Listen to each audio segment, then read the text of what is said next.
This is the Ag Queen Podcast. This podcast explores the agriculture industry with the movers and shakers of those shaping it. Here's your host, Lori Boyer. Joining me on the show here today is Elena Myhre, who is the Director of Marketing and Communications for the International Poultry Welfare and Alliance, as well as the Roundtable for Sustainable Poultry and Eggs. And we'll be talking more about what those organizations are and what that means for the Roundtable and the poultry industry. But Elena, first, let's learn more about you and your background and how you came to be in this role. I grew up in rural North Florida. And my abuelo, my grandfather, actually had a cattle and citrus farm in South Florida. But my father was not involved in agriculture. He was an attorney, and I ended up working in the arts and then in marketing. So I really came into ag through marketing, and I started in other industries before, and then came to a place where I thought, what do I want for my children to say that I do?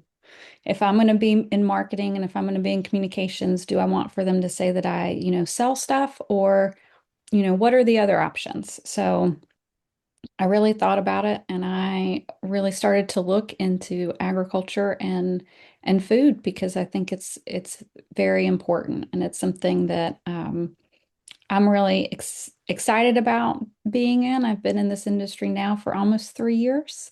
This is my first role in the ag industry, working for IPWA and the Roundtable. And our members truly make the difference and have just brought me in and taught me so many things and a wealth of information. And it's really a privilege to get to try to do the best that I can to communicate all of the great things that they're doing. I just love it. Elena, thank you so very much for that. And sure helps with the conversation, kind of knowing where you're coming from and what you're doing. Now, just clarification, IPWA and the US Roundtable that we're going to be talking about, these are two separate entities, right? They are what we call a joint membership organization. So they are two separate councils, if you will, that's under a 501c5 nonprofit. And they both came out of conversations in different meeting groups within US Poultry. A little bit before 2019, people were talking about, how do we tackle sustainability in a real way in the US together? Lots of people had been doing lots of work before, I'm sure. And then independently, there was seeing the same issues over and over again in welfare around the world in poultry. And so about a dozen companies across the supply chain came together with US Poultry and founded the Poultry and Egg Welfare and Sustainability Foundation. Maybe Poultry and Egg Welfare. Yes, I think so. I'm trying to think of the acronym in my head, because I see the acronym and then I see, the other acronyms. And so both organizations manage themselves really independently. We run by a board of directors and committees, and our members in the board and committees are very active. And then the foundation itself makes sure that the logistics are handled between both groups, as they saw real need for welfare worldwide, but really wanted to hone in on the US and on the sustainability landscape inside the United States. Elena, would it be beneficial kind of if we talk about one organization and the other, and then talk about how you're coming together for that sustainability goal? Sure. So I think for the audience that you told me about, that you talked to me about, that's maybe more focused on the Roundtable for Sustainable Poultry and Eggs, and how we connected was through the Roundtable, because we created that sustainability framework that I think you heard about with the second framework report that was released at IPPE this year. Okay, I think that is perfect. Yeah. I am aware of how we have a beef roundtable and a little bit about what they do. So this is similar, but focusing on the poultry side, I would imagine. Yes, I think the mission and the vision are similar, and I have talked to several people from the Roundtable for Sustainable Beef, and I hope that we can learn a lot from them because I know that they've been doing a lot of great work. And even within some of our membership, some of them, their companies are engaged in like the Roundtable for Sustainable Beef, and then, the Roundtable for Sustainable Poultry and Eggs if their business is in both proteins. So definitely Sam Worth is someone that I've been on some different groups with. And so I appreciate them and I appreciate their insight. For the Roundtable for Sustainable Poultry and Eggs in 2019, I feel like they really knew what they wanted to do. They wanted to create a framework because it's hard to talk about sustainability if you don't have the measurement to it. There is a lot of measurement, but measurement isn't the whole story of sustainability. Um, so I think the project of creating the framework that they can get aggregated anonymous data was top of mind in creating the roundtable, which they were able to do. Starting at the end of 2019, I believe the organization was officially founded, and then they started doing beta tests and creating those questions and things like that almost immediately. The beta tests, I really feel like we have some data from even 2022. And then we released our first sustainability report in 2024, and now the second in 2025. The framework covers 101 voluntary metrics. We haven't reported on all 101 yet because we're really working at making sure that we have comprehensive enough data before we report. But we have almost all of them at this point that we have reported on. There are 15 priority areas, and they basically fall under your people, planet, and poultry pillars, as we call them within the framework. Who all makes up the Sustainability Roundtable? All the best people, all the best people. And that's a flippant answer, but I mean that in a very serious way because the roundtable has always been a multi-stakeholder pre-competitive effort. So we have retail food service, we have growers, we have producers, integrator processors, allied, civil society, trying to make sure that everyone across the supply chain comes together and has equal representation within our constituencies because our boards are elected positions. They're all volunteer positions, but they're elected positions. And the idea is to make sure that everyone, comes to as much of a consensus as possible about what was important to track, what was important to measure, and how is that important to measure, and what questions should we ask to get the right data? Because in tracking and looking at sustainability metrics specific to poultry, there are some questions that I think members have received in surveys in the past that maybe aren't reflective of the way poultry is produced or grown, but they're questions that may have come from another protein. So making sure that this is the right fit that really reflects the true landscape and the trends in sustainability specific to the poultry industry.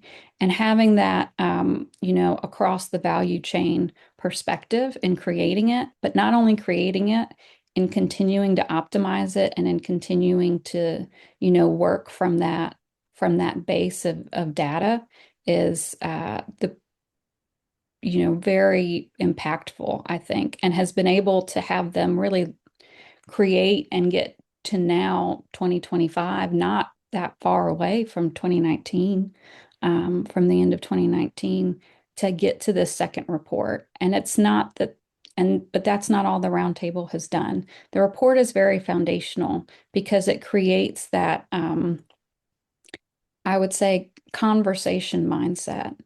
It enables you to build that mindset so that then our members in the industry at large can take that data and talk about it as most appropriate for their spaces and for the conversations that they need to hold with the groups that they need to communicate with. Elena, when you're talking about data, and then you also mentioned measurement, are we using this interchangeably, or are these two different things? So we are measuring, we are asking questions to get data points, but when I'm thinking about measuring, I'm looking at from year over year, how are we, you know, what are the trends that we're seeing? And I think that that's where the framework is really valuable. We've seen, respondents increase um, certain percentages of improvement in certain areas, or we've been able to really look at, from year over year, how is what's a trend that we're seeing. So when I'm thinking of measurement, I'm thinking that. Now the members who fill out the framework and respond to the framework, they're able to see their specific data and look at their data trends year over year as well. And so I think that what we've heard is that's very helpful and impactful to them because they can see the industry and the snapshots that we're able to provide with the framework, but then they can also see what they're doing. And so this is really a roadmap for them. It's a way for them to talk about their sustainability because they have all of the major pieces right there within their framework. But then they're also able to go further and to look at what they want to improve and what their goals are and how their information lines up with that. One of the things that I think of when you talk about measurement is looking at, the recordable incidence rates in our people pillar. And their US Poultry has quite a few councils, a safety council that does a lot of work there, and that number has greatly improved since 2014. Definitely improved since 1994. We have a very competitive injury rate in terms of really keeping people safe, and that's something that if you don't have the framework and if you're not really looking at those numbers in a holistic way, is hard to really consolidate in one um, optimal report like the framework has done. So, Lena, the stakeholders are the ones that are actually providing the data points, then they're the ones answering your questions. Our members answer the questions, and we encourage as many members as possible to enroll and to answer the questions that apply to them. You don't have to answer them. So the questions are voluntary, and the framework is aggregated anonymous data reporting. So no, we have it housed with a research institution, and you can see your individual feedback and information, but nobody else can. We just report on the aggregate. All right, now let's talk about what's in the report. So what are some of those findings that we have been mentioning here today based on the questions that are asked? Yeah, so this year I do think that we should look at the recordable incidence rate. It's 2.4 per 100 full-time workers, and that is a 90% reduction from 1994. So I think that that's a really impactful story. But what I was also drawn to as someone, not from ag, are all of the other respondents about the benefits and the support that's given to workers. I think that that's a really positive message that I see within the report. As someone who's newer to ag, understanding how competitive I think poultry is trying to be in supporting its workers and retaining its workforce. And I'm believing that that's going to really pay off. And that's going to support them. I also think that water use, as I look, we are reporting and looking at water use and water treatment, and it seems that a lot of great work is being done there, a lot of good research, as well as feed. There are quite a few organizations, and we were surprised at the last report, and I think that it stayed to this report, how people are working and putting in a lot of effort to really get clear on their feed origin, and that they may be closer at being able to track that and being able to do the work there than they thought that they were. So we're talking about animal welfare in these metrics, people welfare. What else? What are just some overall So topics of those greenhouse gas questions? emissions, we cover greenhouse gas emissions, we cover wastewater, we cover waste management, manure control. Antibiotic stewardship is in here, but there are, here we've worked with the US Poultry and Egg Association and Dr. Singer with comparing, some of the work that they've done with what we've gotten to really try to give a comprehensive sort of data trend. And so there's a lot in terms of, the animal welfare piece of it, but we've also looking and thinking about food safety, security, and defense. Those are other parts those are other parts of the framework. And, you'll find that a lot of organizations have a food defense plan and are really looking at how to make sure that they're resilient in a varied and changing landscape. And so a lot of great pieces here that now in the future, we're hoping that we can really look at, long-term trends and long-term um, data, but this isn't really where the roundtable stops. Using this report, and even after the first report, we have a continuous improvement committee that's responding to members and responding to requests about where do we need more information beyond the framework. If the framework shows us this, what else do we need to move forward, and what are the opportunities for more and for deeper knowledge?